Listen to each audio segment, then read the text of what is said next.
చేయాల్సింది ఏంటిది first law of motion second law of motion and third law of motion the object is in rest it be rest the object in movement it be in movement until some external force applied on it the object rest it will be at rest only the object in movement it will be in movement only until some external force applied on it some external force applied on it until మనం ఏదైనా external force apply చేసేంత వరకు rest లో ఉన్న object rest లోనే ఉంటుంది moment లో ఉన్న ఆబ్జెక్ట్ మూమెంట్ లోనే ఉంటుంది అని చెప్పేది ఏంటిది ఫస్ట్ లా ఆఫ్ మోషన్ ఓకేనా అయితే మనకి ఇక్కడ ఒక టర్మ్ ఉంది ఏంటిది ఇనర్షియా ఓకేనా so inertia is two types మరి ఏంటిది static inertia dynamic inertia what is means of static inertia the object at rest want to be at rest దాన్ని మనం స్టాటిక్ ఇనర్షియా అంటాం డైనమిక్ ఇనర్షియా అంటే the object in moment want to be in the moment అని ఏమంటాం మనం dynamic inertia so static inertia కనుక మనం examples తీసుకుంటే స్టాటిక్ ఇనర్షియా కనుక ఎగ్జాంపుల్స్ తీసుకుంటే carrom board making series of coins so if you strike the coin first time only first coin only will move what about the remaining coins they want to be at rest only ఎందుకు మనం ఎవరిపైన force apply చేస్తాం first coin పైన force apply చేస్తాం so ఎవరిపైన అయితే force apply చేస్తాం అది మూవ్ అవుతుంది రిమైనింగ్ కాయిన్స్ అక్కడే ఉండిపోతాయి అవి కిందికి పడుతుంది ఓకేనా నెక్స్ట్ సెకండ్ ఎగ్జాంపుల్ ఏంటిది ఇక్కడ ఏంటిది గ్లాస్ పైన పేపర్ పెట్టి ఒక కాయిన్ పెడితే మనం ఇమిడియట్ గా స్ట్రైక్ తీస్తాం అనుకో ఏమవుతుంది కాయిన్ అందులో పడిపోతుంది పేపర్ ఎందుకు ఆ coin is in the rest stage it want to be in the rest only so these are the example for the static inertia so next dynamic inertia కనుక example తీసుకుంటాం if the person moving in a bus ఓకేనా suddenly brakes apply to the bus what happen the person fall down ఎందుకు he is in the movement he want to be in the movement he is in the movement he want to be in the movement suddenly brakes apply ఏం చేస్తాడు తను ముందుకు వెళ్తున్నాడు కాబట్టి ముందుకే వెళ్ళాలనుకుంటాడు కాబట్టి ఏమైతుంది కింద పడిపోతాడు ఓకేనా అదే example for the static dynamic inertia and luggage పెట్టినాం పైన అది ఏమవుతుంది ఎన్నికి పడిపోతాయి ఓకేనా సో ఎందుకు పడిపోతాయి వాటికి కట్టలేదంగా రెస్ట్ స్టేలో ఉన్నాయి కదా స్టాటిక్ ఇనర్షియా వాటి కనుక మనం టైఅప్ చేయలేదు అనుకోండి అవి రెస్ట్ స్టేలో ఉన్నాయి కాబట్టి రెస్ట్ స్టేలోనే ఉండాలనుకుంటాయి కానీ వెహికల్ ఏమవుతుంది వెహికల్ ఏమైతుంది కాబట్టి అవి వెనక్కి పడిపోతాయి కాబట్టి మనం ఖచ్చితంగా వాటిని టై చేయాలి నెక్స్ట్ ఇక్కడ ఇనర్షియాకి అప్లికేషన్స్ ఆఫ్ ఇనర్షియాలో two different forces two different mass మనం సేమ్ మాస్ తీసుకున్నాం సేమ్ మాస్ ఉన్న ఆబ్జెక్ట్స్ తీసుకున్నాం ఓకేనా సేమ్ మాస్ ఉన్న ఆబ్జెక్ట్స్ తీసుకొని డిఫరెంట్ ఫోర్స్ ని అప్లై చేసినాం అనుకోండి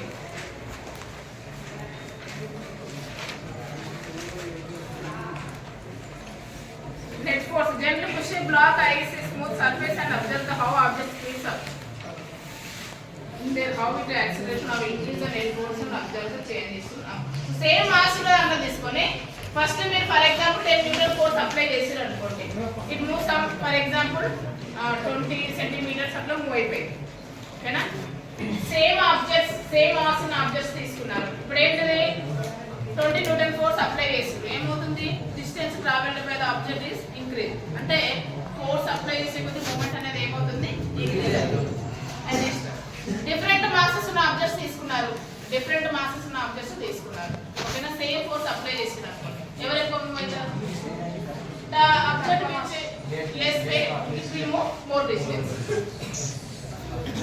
నెక్స్ట్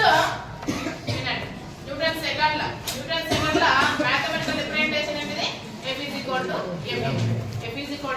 ma ఓకేనా సరే ఇక్కడ ఏంటిది the net force is directly proportional to the change in the momentum Newton second law ఏంది the net force is directly proportional to the change in the momentum ఓకేనా అనేది Newton third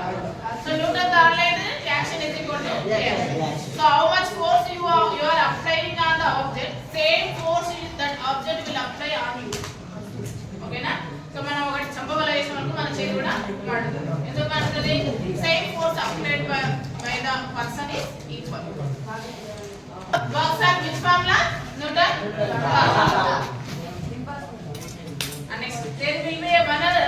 another law in the mass of conservation, sorry, law of conservation of momentum. Law of conservation of momentum. ఏంటి law of conservation of momentum అంటే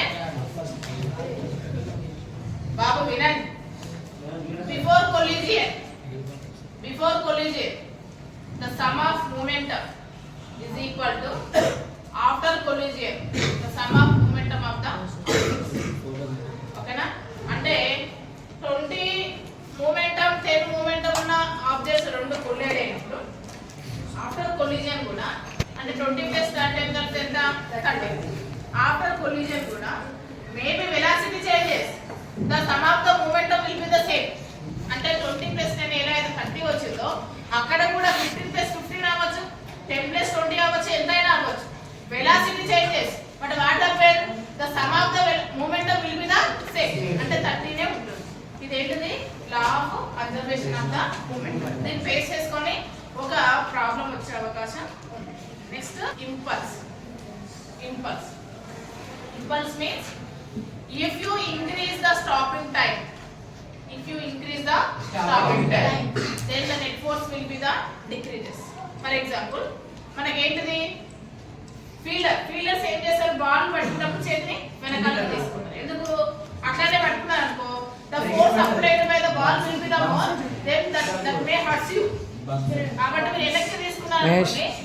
stopping time increase చేయడం వల్ల ఆ ball అనేది మీకు దెబ్బ తగలకుండా ఉంటుంది. ఓకేనా. నెక్స్ట్ లాంగ్ జంప్ చేసే వాళ్ళకి ఇసుకను అరేంజ్ చేస్తాం, ఇసుక పెడతాం. ఎందుకు అది స్టాపింగ్ టైం ని ఇంక్రీజ్ చేస్తుంది కాబట్టి వాళ్ళకి దెబ్బ తగలకుండా. ఓకేనా. Toughness actually force applied by the object will not hurts you but the stopping time is hurts you. అంటే ఎప్పుడైతే మనం స్టాపింగ్ టైం పెంచుతామో అప్పుడు మనకి తక్కువ ఫోర్స్ అనేది ఉంటుంది. అంటే ఇక్కడ